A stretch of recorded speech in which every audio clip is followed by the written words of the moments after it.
Are you worried about elevated estradiol levels or estrogen levels? Maybe you're having hot flashes, sensitive chest or nipples. My name is Dr. Taranella. In this video, we're going to look at what causes increased levels of estrogen and estradiol in males. We're going to look at the aromatase enzyme specifically, some of the genetic things that seem to be controlling that enzyme activity, and some environmental things that you might want to look at to see if those could be causing your elevated estrogen levels. So if you like this type of information on health, hormones, nutrition, etc., click on that like button and don't forget to subscribe to the video to get more videos like this one. Now for a quick disclaimer. The information contained in this video is for informational purposes only. It is not intended as a treatment for any health condition or as a substitute for seeing an actual doctor or a medical professional. It should be used as an educational guide to deepen your understanding of health and treatment success. If you need medical attention, don't delay in seeking that treatment. All right, well, let's look at what causes increased estrogen levels in males.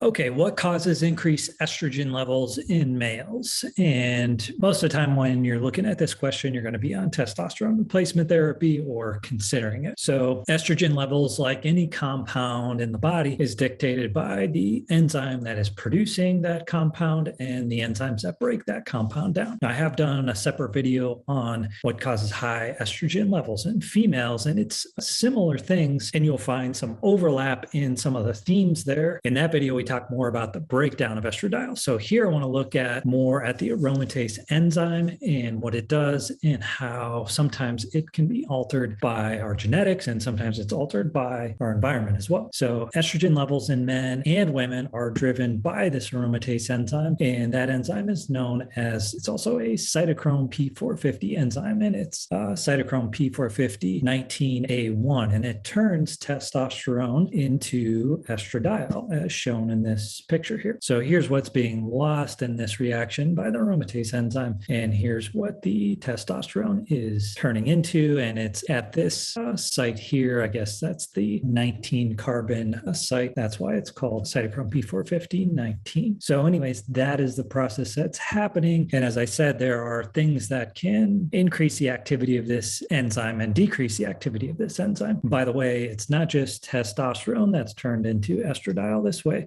It causes aromatization of a lot of different androgens. So androstenedione also can get turned into estrone, which is a different type of estrogen.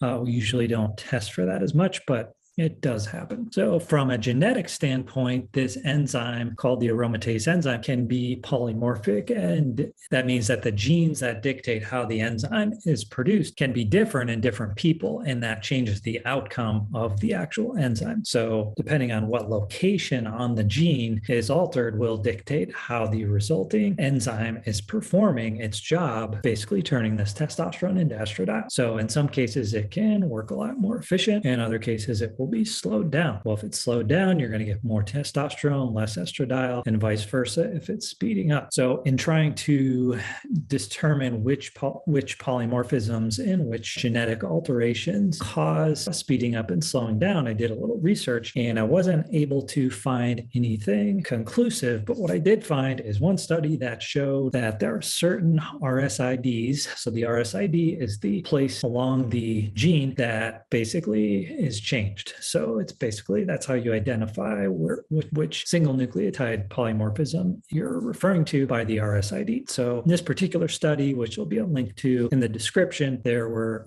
4 different ones that they looked at, and they measured the circulating estrone levels. And estrone is not listed here, but again, that can be derived from androstenedione, and that gets turned into estrone. So the SNPs, the RSIDs that decrease the enzyme activity, which in this case would lead to lower estrogen levels, is 4646 and 729292. And the ones that increase the aromatase enzyme activity are 146 and 749292. So anyways, if you have questions about the study, the validity of it, and how they actually perform this, you can look in the description for that. But basically, we would predict that those with the second genetic alterations, and these were almost homozygous for those RSIDs, meaning they have one from each parent that's basically changing that aromatase enzyme. They found that the 146 and the 749292 were the ones that actually changed that enzyme activity to speed it up, which would mean you're going to get more aromatase activity based on your genetics alone. Now, genetic studies can sometimes go back and forth. You might find one study that shows this and other studies that don't validate that.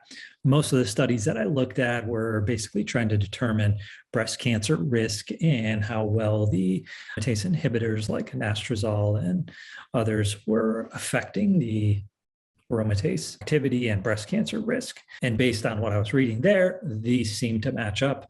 But again, there wasn't anything conclusive large enough to say that this is how it is, but it's reasonable to assume that these enzymes, alterations in these RSIDs, are going to increase the enzyme activity and possibly create more estradiol and estrone. More conclusive evidence does exist for the impact of environmental factors on the aromatase enzyme. And alcohol is one of those things that definitely increases aromatase activity. This is cited in several studies, and hops seems to independently do this regardless of the alcohol content. So beer may be a double whammy there. High insulin levels is another thing that increases the aromatase activity of the cytochrome 19A1 enzyme. And that goes along with the observation that obesity can also do this too. And it's common when you have higher weight that your insulin levels are going to be higher. Not always, but a lot of times that's the case. You can be smaller and also have high insulin levels. Checking insulin levels can sometimes be tricky though, because the stated reference range at your lab are usually quite a bit higher than what I would consider normal. It also depends how long you're fasting for, what those expected ranges are going to be. Lower is typically better. If you have lower insulin levels on the lower third, you're probably okay. And this is a relative thing, based on your genetics, based on alcohol, based on how high your insulin level is. You can kind of predict how much estradiol you're going to be producing and how much estrogen effect is going to be happening in your tissues. This is particularly important if you're on testosterone replacement therapy, because typically you want to optimize your free testosterone, and estrogen increases sex hormone binding globulin. So you want to keep that low or low-ish when you're on testosterone replacement therapy so you can optimize the bioavailable testosterone. So another thing that will increase this aromatase enzyme is LH and FSH. These are the hormones that stimulate the testes, specific cells in the testes, to produce testosterone and the spermatozoa. So if you're taking things that stimulate these, you may get more aromatization, such as HCG, Clomid, things like that may cause more estrogen production. So hopefully that gives you a better understanding of what causes increased estrogen levels in males. If you do have questions about anything in the content of this video, or still have questions about high estrogen levels in males, ask it in the comment section. I may do a separate video on that topic. Definitely try and answer your question. Thank you again for watching. We'll see you next time.